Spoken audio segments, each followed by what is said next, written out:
D'accord. Peut-être c'est la tablette qui dérange. Euh, donc, je voulais partager. Bonsoir d'abord, bonsoir à tout le monde. J'espère que vous portez bien par la grâce de Dieu. J'aimerais partager juste avec vous une histoire que nous avons vécue ici avec une de nos patientes. Bon, au bout de l'histoire, on pourra voir ce qu'il y a à tirer comme leçon pour nos vies et pour les autres aussi. Donc, c'est une patiente que nous suivons pour une pathologie que nous appelons la CMPP, c'est une cardiopathie du péripartum. Donc, c'est une maladie du cœur qui survient généralement, bon, disons c'est une insuffisance cardiaque qui survient dans un terrain un cœur qui n'est pas pathologique, mais dans un contexte de grossesse. Donc, souvent en fin de grossesse ou bien dans les mois qui suivent l'accouchement. Donc, cette fille, elle avait eu une grossesse. Après quoi, elle a eu à développer cette cardiopathie du péripartum. Et donc, c'est pour ça qu'elle est suivie chez nous. Ça fait qu'avec des insuffisances cardiaques, on a, comme le cœur est défaillant, vous aurez le gros ventre, le ventre qui est gonflé, les pieds aussi, les œdèmes et tout ça là. Donc, elle venait de temps en temps se faire soigner et tout ça. C'est quelqu'un qui a une sérieuse limitation financière. Sa maman et sa mère n'ont pas les moyens. Donc, souvent, quand elle venait, c'est les petits trucs qu'on a au service qu'on essaie d'arranger pour qu'elle puisse se prendre des soins. Souvent, on a même du mal à la garder en hospitalisation. Donc, quand elle vient, on lui fait des produits pour qu'elle puisse uriner pour diminuer un peu la rétention hydrique qu'elle a, puis elle va rentrer et revenir après. Donc, cette fille est suivie depuis, quand elle a fait cette maladie, j'avais quel âge? 21 ans, 22 ans, bref. Donc, du coup, elle est suivie pour ça depuis. Elle est encore tombée. Je ne sais plus si c'est sur le même garçon ou bien si c'est autre personne qui a encore mis la grossesse. Pourtant, elle n'est pas encore sortie de là parce que normalement, au bout d'un an, quand tu es bien suivi, tu peux retrouver la fonction cardiaque. On dit que 50% de personnes retrouvent la fonction cardiaque avec une possibilité de faire d'autres grossesses après, mais d'autres personnes n'arrivent pas à retrouver cette fonction. Donc, du coup, on interdit la grossesse et tout ça. Donc, elle, dans son état qui n'était déjà pas bon, tombe encore sur un garçon avec qui elle fait l'enfant encore. Étant enceinte, elle a honte. Elle ne sait pas comment elle va dire à sa mère que sa maman, c'est celle-là qui s'occupe d'elle, qui souffre pour qu'elle puisse avoir les soins. Comment dire à maman que je suis encore enceinte? Il n'y a pas moyen. Comme avec la pathologie, elle a l'acide, donc le ventre est gros, elle évolue avec la grossesse, sa maman n'est pas au courant qu'elle est enceinte.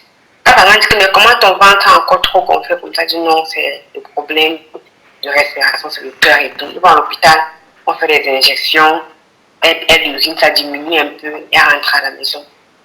Entre-temps, elle est en train de programmer comment vendre son bébé. Elle entre en contact avec quelqu'un, un marabout au Bénin, pour vendre son enfant. Donc, elle entre en contact avec le monsieur et elle est censée aller au Bénin accoucher, vendre l'enfant et retourner tranquillement au Togo sans problème. Donc, ni vu ni connu, vraiment l'affaire est finie là. Elle a déjà tout programmé, ils ont déjà tout arrangé et tout. Elle avait déjà programmé que vers la veille de l'accouchement, elle va dire à sa mère qu'elle a trouvé un job au Bénin. Qu'elle va aller au Bénin avant de revenir. Donc, entre-temps, quand elle vient à l'hôpital, on s'inquiète quoi, oh, vraiment ça ne va pas, on essaie d'aider au maximum qu'on peut.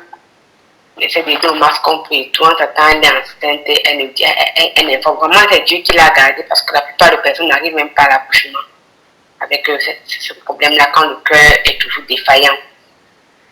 C'est comme ça qu'elle a caché la grossesse à sa maman, caché la grossesse jusqu'à l'accouchement. Elle a programmé, j'ai un programme de voyage le lundi. Elle commence le travail le vendredi. Elle ne sait pas maintenant comment faire, puisqu'elle est déjà en travail et tout, elle n'a pas encore arrangé les choses pour le voyage. Ça devient compliqué pour elle. Elle, la couche chez eux, elle-même, elle se fait accoucher. Elle accouche seule. Sa maman n'est pas au courant, puisque là, sa maman n'est pas au courant. Elle accouche seule. Et donc, comme elle a déjà accouché, elle se demande, mais je vais faire comment? Elle décide donc elle va emballer l'enfant dans un seau. Mettre l'enfant dans un seau et faire comme si elle sort de la maison pour aller faire quelque chose et profiter, aller habiller l'enfant pour aller avec l'enfant pour aller remettre, vendre au marabout qu'elle avait contacté déjà au Bénin. Donc c'est dans cette histoire d'emballer le seau, elle sort de la chambre et tout. Sa maman se soupçonne que mais c'est quoi cette histoire? Sa maman était un peu, mais il y a quelque chose qui n'est pas très normal dans cette maison. Le Elle sentiment. a l'impression de sa fille, voir le sang, voir les trucs. Elle se demande mais qu'est-ce qui ne va pas et tout. C'est là où elle se rend compte que sa fille a accouché. Elle est tellement dépassée. C'est là où elle se rend compte que sa fille a accouché.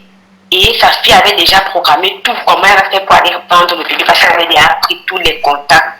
Et donc, quand sa fille apprend cela, elle était tellement traumatisée, tellement dépassée. C'est là où sa fille commence à lui avouer, en fait, ce qui se passe depuis des mois. Donc, la maman était là, mais elle n'était pas au courant que depuis des mois, sa fille est en train de planifier comment aller vendre au, au Bénin et tout ça. Donc, je nous raconte, on a le temps de l'histoire parce que vraiment, j'ai une collègue qui est un peu ces gens-là. Elle avait pris la maman de la fille pour pouvoir l'aider un peu à avoir les moyens. J'ai allé de temps en temps nettoyer chez elle et lui donner un petit quelque chose. Pour qu'elle puisse, non, soit sa mère, soit la fille elle-même. Et de temps en temps nettoyer chez elle pour qu'elle puisse avoir un petit truc, quoi. Donc, c'était. Je voulais juste nous conter l'histoire pour que nous puissions avoir une idée de là où le monde est arrivé. Et ça, moi, personnellement, ça m'a tellement fait. Cette histoire m'a tellement fait froid au cœur parce que je me suis demandé, mais jusqu'où l'humanité est arrivée. Donc, elle ne veut pas savoir ce que le marabout veut faire avec son enfant. L'important pour elle, c'est de vendre l'enfant. Elle va vendre l'enfant. Elle prend l'argent et elle retourne tranquillement au Togo, ni vu ni connu. Elle va venir dire à sa mère que bon, c'est ce que j'ai trouvé comme travail. Le travail que j'ai trouvé, c'est l'argent qu'on m'a donné. Pourtant, c'est l'enfant que tu es allé vendre. Donc, est-ce qu'il va utiliser ça mystiquement? Est-ce qu'il va faire comment? Est-ce que la question se pose? Elle ne veut même pas savoir ce qui va être fait. Non, mon argent, et puis je pars. C'est tout. C'est-à-dire, ne laissons pas les problèmes de la vie nous pousser à un niveau de réflexion. C'est ça. Peut-être c'est les difficultés. Elle va dire que ok, c'est les difficultés. Mais si tu sais que tu es en difficulté, pourquoi tu vas ouvrir tes fêtes, donner un garçon pour faire un avec le pourtant tu sais très bien que c'est lui-même qui est à la maison, le père ne s'en occupe pas. Tu vas encore faire un autre. Ta maman se bat, elle s'occupe de toi et de l'enfant que tu as à la maison. Vous n'avez pas les moyens. C'est le corps soignant qui se bat pour payer les petits médicaments. Quand tu vois que ça va mieux, tu vas chercher une autre grossesse, c'est tout. Maintenant, pour faire quoi? T'en es en train de vendre cet enfant-là. Donc, j'ai vraiment eu à cœur de. J'ai eu vent de l'histoire, ça fait presque un mois. J'ai dit non, la séance que je pourrais partager, j'aimerais partager avec nous pour que nous puissions ensemble tirer des leçons, non seulement pour nous, mais aussi pour nos vies, pour les personnes qui nous entourent, pour savoir comment parler, comment conseiller, comment éduquer les autres personnes autour de nous. Les liens du péché. Ça, c'est la résultante du péché. C'est le péché. Il n'y a pas beaucoup de... Il n'y a pas de 1000 choses qui sont à l'origine de ce type de choses. C'est que Satan a son instrument. C'est le péché. Le péché. Et elle est dans les liens du péché. Et voilà la raison pour laquelle elle vit cette vie. Quand tu n'as pas le Seigneur, c'est très compliqué. Et cette fille, elle se retrouve dans cette situation qui est déplorable. C'est terrible. En fait, l'histoire même que tu viens de raconter, ça m'amène en fait à l'esprit de dire ceci.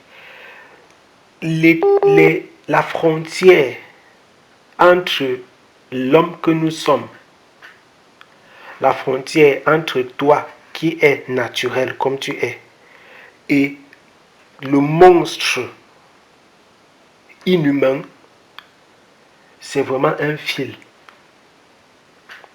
C'est-à-dire que il suffit que tu te laisses conduire par le péché. Et toi-même, tu ne vas pas te reconnaître dans un miroir. Et c'est ce qui s'est passé dans la vie de cette femme. Il y a une histoire qui a été partagée longuement sur les réseaux sociaux, si je crois Facebook, WhatsApp, etc. C'était une histoire, je crois bien qu'elle s'est déroulée au Cameroun. Peut-être certains d'entre vous en savent quelque chose, ou bien vous en avez entendu parler. C'est l'histoire d'un garçon qui s'est retrouvé trafiquant d'organes. Tout simplement parce que la première fois, je ne sais pas si vous avez suivi cette histoire, une fois sa mère était malade et en voulant aider sa maman, on leur avait demandé d'aller faire un truc au cimetière. Je ne sais pas si vous aviez suivi cette histoire. Le gars s'est retrouvé trafiquant d'organes, carrément perdu dans les liens du mal. Il est devenu, quand je dis trafiquant d'organes, ça veut dire qu'il s'est retrouvé dans un réseau mafieux de trafic d'organes et de personnes qui tuent les gens pour avoir de l'argent. On te tue, on trafique, on vend les organes. En Afrique, il n'y a pas de réel trafic d'organes. Parce que quand on parle de trafic d'organes, c'est beaucoup plus en Occident. Parce qu'ils conservent les organes pour utiliser. Chez nous, les trafics d'organes, ce sont les pratiques de sorcellerie. On tue quelqu'un, on utilise les organes là dans la sorcellerie. Est-ce que nous on transforme, est-ce que nous on utilise les organes là chez les personnes? Non. La plupart du temps, c'est la sorcellerie, ce sont des rites, des sacrifices rituels, etc. Qu'est-ce qui se passe dans la vie de ces garçons? La première fois où le gars arrive et entre en contact avec ce domaine, c'est simplement que sa maman était malade. Elle était tellement malade, il dit que non, il va à tout prix sauver sa maman. Quelqu'un lui a dit que va dans un... Soit on lui avait demandé d'aller dans une morgue et qu'il allait prendre soit c'est l'os d'une personne décédée. Bref, on lui avait posé une condition étrange. C'est comme ça qu'il rentre en contact avec ces personnes. Il fallait à tout prix réussir à sauver sa maman. Il a fait tout ça malgré sa maman était décédée. Et puis, c'est comme ça que de proche en proche, il est calé dans ce contact avec ces gens. Il a vu l'argent que ce domaine, et c'est ça. Vous voyez une fille comme elle, parce qu'elle a un problème de santé, parce qu'elle a un problème sur le plan social, sur le plan psychologique qu'elle ne peut pas affronter. Elle ne peut pas dire à sa maman qu'elle enseigne. Elle ne peut pas affronter le regard de la société et le regard et tout cela. Elle se dit, bon, la solution, c'est de vendre mon enfant. À première vue, pour elle, c'est une solution terrible. C'est une solution vraiment parfaite. Et comme Satan, c'est un expert pour lier les gens. Quand tu vas vendre ton enfant, tu as vendu un nom, n'est-ce pas, tu as le contact du marabout. Tu vas te retrouver, si on te rappelle 5 ans plus tard, pour te dire que il y a de cela 5 ans, tu n'avais jamais eu une idée pareille. Tu vas dire non, c'est pas vrai. C'est-à-dire, parce que tu voulais résoudre un problème et tu pensais que ça c'est une solution, tu t'es retrouvé dans une affaire terrible. C'est comme ça que vous voyez les femmes et certains hommes sont au cœur d'un réseau de trafic. Pourtant, au départ, ils se sont retrouvés là par accident. À partir du moment où tu as vendu ton propre enfant, vous connaissez un peu vous pouvez imaginer les séquelles psychologiques qu'une personne pareille peut garder. Pour ne pas parler je vais dire quoi, des conséquences spirituelles. Te voilà parti. Et tu te retrouves dans un monde. Peut-être maintenant, quand le marabout aura besoin des enfants, de temps en temps, il te bip. Elle risque de porter un enfant. Elle risque de porter un enfant maintenant. Prochainement, elle dit que, mais la fête, si ça donne l'argent, hein, petit machin comme ça, moi, voilà, j'ai le million. Bam! Elle dit que, mais je dois avoir l'argent. Et là, voilà qui part. Tu deviens une porteuse des enfants des marabouts. Et ça existe dans le monde où nous sommes. Pendant que nous parlons là, il y a des personnes qui le font sans souci. Tu deviens une porteuse des enfants pour les crimes, pour les pratiques rituelles. C'est terrible ce que Satan peut pousser les hommes à faire. C'est pourquoi il faut savoir affronter le regard de la société. Il faut savoir dire non. Même quand tu as péché, bien aimé, même si tu as péché, hein, et que il va falloir qu'on t'insulte, il vaut mieux se laisser insulter que de se laisser séduire par Satan pour maintenir une apparence de personnalité qui en réalité n'est rien d'autre qu'un démon et un diable. Ça, c'est le diable qui marche dans un corps carrément. Porter un enfant dans ton ventre, et puis tu te fais accoucher et tu vends, et puis on le tue. Et puis tu prends l'argent là, tu achètes la chaussure, tu portes. L'habit, tu portes. Et tu achètes le bonbon, tu achètes la viande, la nourriture, tu manges. C'est insoutenable. Mais comment on se retrouve là? Les liens du péché. Et je vous assure, même les chrétiens se retrouvent dans des situations pareilles. Les erreurs sont possibles. Les gens commettent des erreurs. Mais à cause de l'erreur la plus grave, ce n'est pas souvent l'erreur de base. C'est souvent en voulant cacher l'erreur qu'on a commise, qu'on commet l'erreur, une erreur doublement condamnable. C'est comme l'avortement. Le fait d'avoir couché avec un homme, c'est une erreur. De tomber enceinte, c'est un péché. Mais qui n'est pas aussi grave que de commettre un avortement. Vous voyez. Le fait pour David de prendre la femme d'Uri, ce n'est pas plus grave que le fait qu'il a tué cet homme. Donc on peut se tromper. Mais souvent, comme j'ai dit, Satan c'est un champion dans le domaine là. Vous ne pouvez pas le battre. La seule chose c'est de résister, de tenir ferme et de dire que expose-moi. Qu'on m'insulte, qu'on dise que oh, la fille si c'est une dépravée, c'est une ceci. Supporte ça. Ça va passer.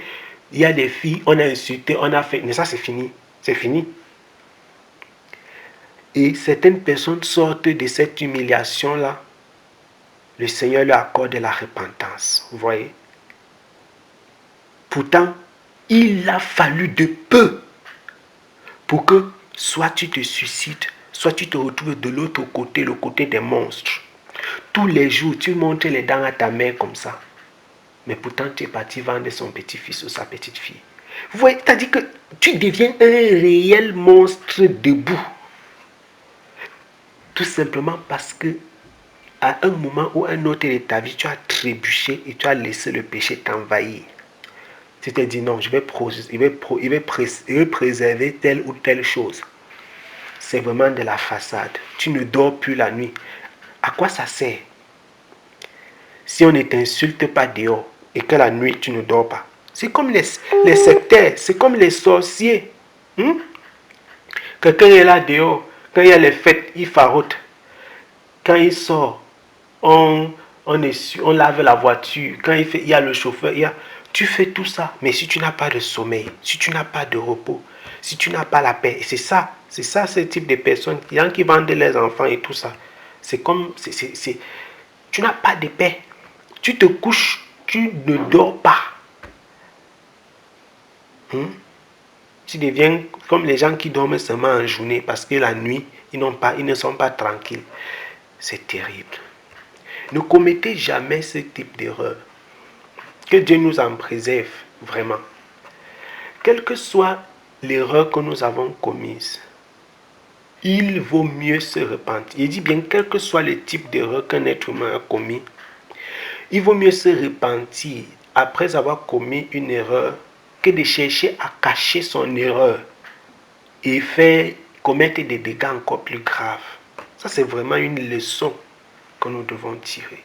La Bible déclare que si tu caches tes transgressions, tu ne peux pas être pardonné. Il faut l'avouer. Et c'est ça notre problème en fait. Et nous nous retrouvons souvent avec les plus grosses, les plus grandes catastrophes qui arrivent dans la vie des humains. On les retrouve souvent parce que de proche en proche, Satan te prend de proche en proche, petit à petit, le gars t'absorbe. Et finalement, tu es dans sa main. Tu n'arrives plus à t'en sortir. Les liens t'ont totalement environné et tu deviens quelqu'un qui ne peut plus bouger. Tu sors aujourd'hui. Tu pars au travail. Tu décides de faire le after work, comme les gens aiment dire after work. Quelque chose que moi j'aime pas beaucoup. On dit tout que j'aime trop. Moi je suis quelqu'un que depuis ma nature, c'est la nature de la maison. C'est-à-dire que c'est comme ça. J'aime la maison. Mais c'est pas tout le monde qui a grandi dans cet environnement. Tu peux être quelqu'un qui... Il y a des gens qui aiment sortir, entre guillemets. Ils ne sont pas trop cloisonnés dans la maison et tout.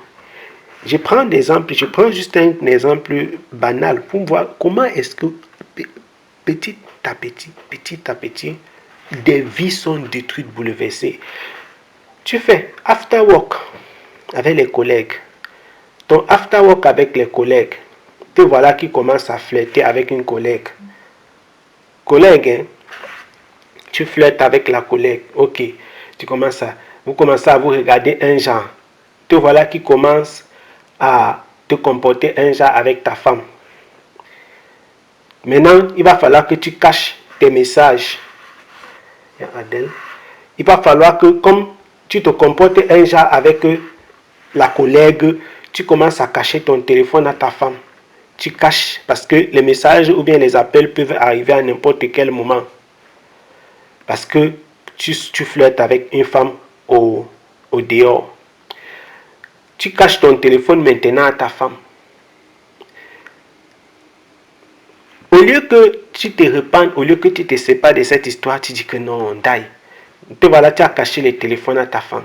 Entre-temps, bam, la femme de dehors tombe enceinte. Maintenant, il va falloir, ce n'est plus cacher la relation, il faut maintenant cacher que c'est une femme qui est enceinte. Et ainsi de suite. Cacher. C'est comme ça qu'on se retrouve avec même des guerres fratricides dans des familles. C'est-à-dire des enfants des femmes différentes se découpent avec la machette pour une affaire qui avait commencé par une bise dans un after work. Vous voyez comment Satan, il dit que c'est un expert pour lier l'être humain par le péché. C'est-à-dire que ça a commencé par un regard qu'un homme fait à une femme qui n'est pas sa femme. Et ça a fini avec les couteaux et les machettes d'Imi. Et les gens se sont découpés, ils sont morts. Et ça a fini avec quoi? Avec les hommes et les femmes qui allument, qui prennent le carburant. On a vu les gens s'immoler. Quelqu'un vient, il dit que je vais me suicider. Et je vais me suicider, tu vas mourir aussi. Il met le carburant, il te tue, il se tue. L'autre jour, j'ai publié sur mon statut ce qui s'est passé au Cameroun. Un homme qui a appris que sa femme l'a trompé, mais de quelle manière? Vous voyez, pourquoi j'ai dit qu'il ne faut pas arriver à certains niveaux des choses. Une femme trompe son mari, elle a 3 enfants avec un homme dehors. Et le monsieur vit avec ses enfants en sachant, en pensant, en imaginant que ce sont ses enfants à lui. Et finalement, comme le monde est ce qu'il est, affreux, méchant, cruel, et comme Satan connaît tirer profit, il connaît tirer profit, c'est l'expression des anglophones qui dit take advantage. Il prend, que quand une situation, Satan s'est déjà faufilé.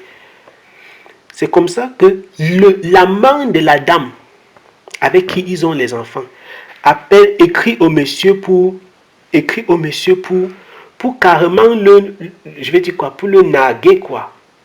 Genre, tu dis que tu as les enfants, tes enfants qui sont à la maison là, ce sont mes enfants. Une histoire de ce genre. Et c'est comme ça le monsieur, dans une crise de colère, rentre à la maison, découpe les enfants, Ils sont blessés, ils ferment la porte, ils coupent, ils blessent les enfants, ils coupent avec la machette. Et le monsieur a bu pratiquement 1 litre d'eau de javel et il s'est suicidé. Et il s'est, je crois, pendu. Quand vous voyez des choses pareilles, tu as le cœur brisé. Mais c'est parti d'où? Des choses comme ça sont parties d'où? Cette femme, peut-être un matin, elle a décidé seulement, je ne sais pas, de se laisser accompagner. C'est pourquoi quand je parle de... Les gens disent que, oh, on est trop triste, on est trop strict. Oh, vous êtes trop dur, vous êtes ceci et cela. Peut-être elle a seulement laissé que le voisin l'accompagne. Peut-être un voisin du quartier qui a la voiture. Je ne sais pas. Parce que le monsieur, l'amant en question vivait dans le même quartier. Comment est-ce qu'il s'est retrouvé avec cette dame? Point d'interrogation. Parce que vous avez, quand tu ouvres la porte pour que Satan entre, tu penses qu'il vient faire quoi? Il vient pour s'installer. Et s'il est venu pour s'amuser, il s'installe. S'installer, ça veut dire que quand il entre, il va prendre toujours plus de place. Ce n'est pas parce que tu lui as donné une chaise. Mon ami, il va occuper partout, même dans les toilettes. Quand il dit les toilettes, ça veut dire que quand le diable entre dans ta vie, il ne vient pas prendre la place que tu lui as donnée. Écoutez-moi bien, ce n'est pas ça que Satan vient faire. Quand le diable entre dans la vie d'un homme, le gars entre partout. Il y a des gens qui se disent que je vais seulement, ça c'est seulement une relation de dehors, il n'y aura jamais rien d'intime, de sérieux, quoi. Toujours sexe avec préservatif. Vous pensez que vous pouvez berner Satan? J'ai l'habitude de dire que le gars a des millénaires d'avance sur toi, donc ta sagesse là, ce n'est pas la sagesse, mon ami. Et on va faire le préservatif, tu es bête. Bam, le préservatif se perce, voilà un enfant déjà en jeu. Et puis tu commences à continuer, oh vraiment, je ne veux pas entendre parler de ça. Je ne veux pas, ne me parlez pas de cette histoire. C'est comme ça le diable t'a mis. Et puis la fille te dit que moi je ne suis pas là, je ne peux pas avorter. Te voilà déjà dans une histoire que ça pouvait mourir depuis le départ. Nous devons faire attention au péché. Nous devons faire attention au péché. Il ne faut pas ouvrir, il ne faut pas donner accès à Satan. Pas les moindres choses, les petites choses, les petits regards, les petits touchés. Dis que non, seulement toucher. On a des mariages qui sont détruits tout simplement parce que tu as envoyé une fille t'a envoyé un SMS indélicat, tu ne lui as pas dit directement que mon ami, ça ne marche pas comme ça. Il faut être clair. C'est pourquoi moi, les réseaux sociaux dangereux comme Facebook, je dis encore, les réseaux sociaux dangereux comme Facebook, depuis le jour où je me suis marié, je n'ai jamais utilisé une photo où je suis seul sur Facebook. C'est à dessein. Parce que WhatsApp, c'est WhatsApp. Si quelqu'un n'a pas ton numéro, il ne peut pas t'écrire. Mais les réseaux sociaux, je dis encore dangereux comme Facebook. Parce qu'il faut savoir sur quel terrain on marche. C'est comme quand tu es dans la rue. Ne baissez pas là. Ne soyez pas des gens qui sont comme ça là. Vous êtes aussi là et quand le vent te souffle, ça te porte. Quand tu connais là où tu marches, tu sais comment tu te prépares. Et donc, si tu m'écris, si tu réussis à affronter le regard que, ok, il a une femme, jusqu'à tu viens m'écrire, je vais comprendre que celle-ci, c'est vraiment une personne qui est venue avec des armes à main. Vous voyez? Parce que cette photo-là, déjà, ça élimine les aventuriers. Si quelqu'un vient jusqu'à il traverse cette barrière, ça veut dire que, ok, c'est vraiment quelqu'un qui est motivé spirituellement, il est mal intentionné. Et celui-là, il veut le redresser. Nous devons faire très attention. Très attention. Vraiment, les petites portes ouvertes causent des grosses blessures, des grosses peines. Et on dit, ah Seigneur, si je savais, c'est parti. Comme il y a un adage qui dit, si je savais, c'est trop tard. Quand tu dis si je savais, il n'y a plus moyen pour corriger. Et le diable, c'est le champion de si je savais. Tu fais bam. Dis que, en tous les cas, on a déjà un enfant. On va continuer à coucher ensemble. Dans tous les cas, il ne va plus porter l'autre, il va supporter. Après, un matin, hey, je suis encore enceinte. 2 enfants. Dis que, dans tous les cas, je suis marié avec mon mari, il ne saura jamais. Comment il va faire pour savoir que j'ai des enfants? Nous sommes ensemble, tout. Ça, c'est ignorer Satan. Ça, c'est ignorer Satan. Tu ne le connais pas bien. Que le diable te laisse. Et puis tu vis dans le péché comme ça, tu es heureux. Si tu vis dans le péché et tu es heureux, sache qu'il y a un temps qui est préparé pour toi. C'est comme ça avec le diable. Le péché, dans la vie du diable, non. Pour le diable, c'est pour détruire les chrétiens. C'est pour détruire l'être humain. Donc quand l'homme a l'impression que sa vie de péché, c'est une vie qui est trop douce, il y a un temps qui est prévu pour toi, mon ami. C'est juste que ce n'est pas encore venu. Un matin, ça va te frapper. Bam! Tu vas dire que mince. Enfin, si elle n'a pas vu ça venir. Qu'est-ce qu'il faut faire? Il faut anticiper. Il faut fuir.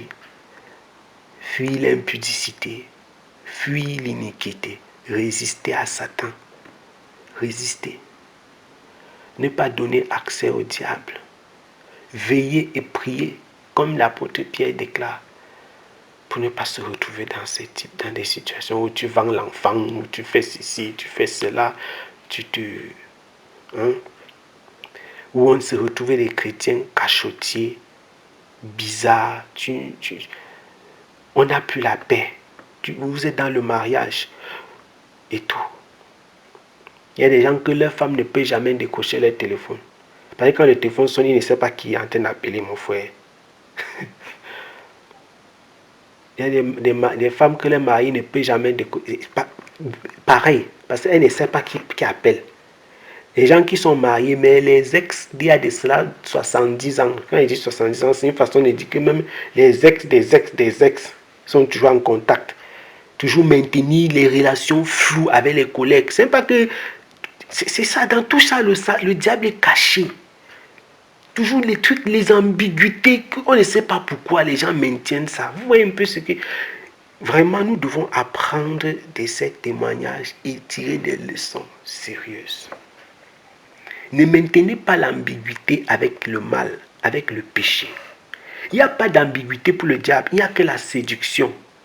Ce qui est ambigu pour toi là, chez lui, ce sont les escaliers pour monter dans ton cœur. Et pendant que tu te crois sage, lui se prépare et il gravit les échelons. Il dit que non, il va manger la rente du gars, il va disparaître. Tu n'as encore rien vu. Et puis, le gars te concorde un bon plan là. Avant de voir, toi qui voulais disparaître là, non. C'est toi qui es en train de le supplier que, ouais, pardon, ne quitte pas, ne me quitte pas. Oh Seigneur, les liens du mal. Nous devons faire attention. Vraiment. Très attention. Très attention. Nous vivons dans un monde dangereux. Et je crois que nous l'avons suffisamment compris. Nous qui aimons le Seigneur, on l'a suffisamment compris. Que nous vivons dans un monde dangereux. Très dangereux. Le péché, ça dit que le péché est à la recherche de chacun d'entre nous. Le diable, il est en train de... Il nous fuit. Le diable, il nous fuit. Il te fouille. Il fuit. Il dit que je vais calculer Adèle, je vais calculer Gaël, je vais calculer la coucou, je vais calculer. Il cherche. Qu'est-ce que je peux faire pour renverser grâce? Tu penses que quand tu pries, tu jeûnes et puis le diable te regarde et il est en train de jeûner avec toi. Il te cherche, il te calcule. Il te calcule. Et sa plus grande joie serait de te renverser finalement. C'est pourquoi l'apôtre Pierre dit quoi? Il dit que votre adversaire, le diable, il rôde comme un lion rugissant, cherchant qui il dévorera. Vous savez, comme j'ai l'habitude de dire, ce sont des versets de la Bible qui sont... La Bible utilise Satan. Vous voyez comment on peut... Ça, c'est une figure de style, j'ai oublié le nom. C'est-à-dire quand on utilise quelque chose pour... dans le sens qui normalement de façon générale, caractérise le contraire. Normalement, on utilise le serpent, c'est l'image du mal. Mais Jésus dit que quoi? Jésus dit que nous devons être prudents comme des serpents et simples comme des colombes. Pierre dit que votre adversaire, le diable, rôde. Le lion est souvent utilisé, c'est la figure de la royauté. C'est le Seigneur, le lion de la tribu de Juda.